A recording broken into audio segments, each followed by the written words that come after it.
இதை பார்த்துக்கிட்டுங்க, இது நாட்டுக்கோழி, சாதாரண நம்ம நாட்டுக்கோழி. மற்ற இறக்குமதி கோழி இல்லை.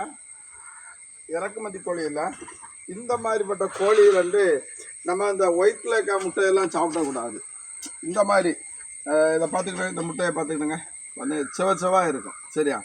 இதை காலையில் உணவாக நம்ம சாதா மக்கள் என்ன பண்ணணும்னா அப்படியே பார்த்துட்டே நின்றுங்க.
பார்த்தீங்களா, 5 முட்டை காலை உணவாக. ஒரு இந்த மாதிரி நாட்டுக்கோழி முட்டை நீங்கள் 5 முட்டை சாப்பிட்டாச்சுன்னா அது திடகாத்திரமான தெம்பாக இருக்கும்.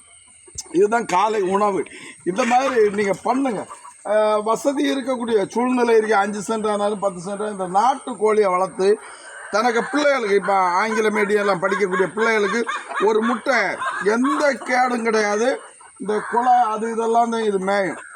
ஒரு முட்டை கொடுத்தாலே அது ஆரோக்கியம் வேணும். நூடுல்ஸு அது இதெல்லாம் கொடுக்காங்க. இதை சமைச்சு தான் கொடுக்கணும், கிடையாது, எந்த கேடும் வராது. எனவே அந்த பிள்ளைங்களை இந்த மாதிரி நம்ம தமிழர்கள் அந்த மாதிரி வளர்த்தி விடுங்க.